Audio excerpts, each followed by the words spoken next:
আসসালামু আলাইকুম। নবীন ইঞ্জিনিয়ার যারা আছেন, অটোকেট শিখতেছেন বা অটোকেট নিয়ে কাজ করার আগ্রহী আছেন, বিভিন্ন ছোট ছোট স্কিলের মাধ্যমে নিজেকে ডেভেলপ করতেছেন, ঠিক আছে? তো আজকে আমি আপনাদেরকে দেখাবো হচ্ছে আপনার একটি লাইনকে কিভাবে বিভিন্ন অ্যাঙ্গেলে লাইন নিতে হয়। ধরেন যে আপনি এই লাইনটাকে 45 ডিগ্রি অ্যাঙ্গেলে, 75 ডিগ্রি অ্যাঙ্গেলে নিতে হবে, ঠিক আছে? বিভিন্ন ধরনের শেপ কিন্তু থাকতে পারে। তো আপনাকে কি করতে হবে, আমি ধরেন যে লাইনটা নিয়ে গেলাম 10 ফিট।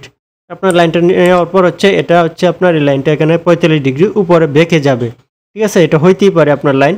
তো এটা নেওয়ার জন্য কি করতে হবে, আমি কিন্তু লাইনটা 10 ফিট নেওয়ার পর এখানে কিবোর্ডের ট্যাব বাটন প্রেস করব। ট্যাব, যে আপনার ক্যাপস লকের উপরে ট্যাব বাটন আছে না, সেই ট্যাব বাটন প্রেস করব। এখন আপনি কত ডিগ্রি দিতে চাচ্ছেন, এই যে দেখেন আমার এখানে কিন্তু ডিগ্রি চাচ্ছে, ঠিক আছে?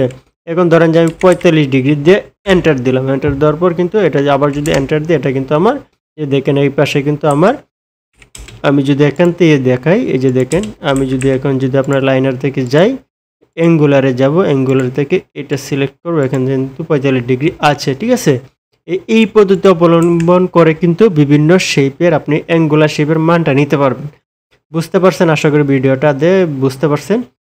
তো এরকম সুন্দর সুন্দর ভিডিও পেতে আমাদের চ্যানেলটিকে অথবা আমাদেরকে ফলো করতে হবে, লাইক কমেন্ট শেয়ার করতে হবে, এটা অবশ্যই দিতে হবে। কষ্ট করে ভিডিও বানাচ্ছি আপনাদের জন্য। ধন্যবাদ সবাইকে, সবাই ভালো থাকবেন।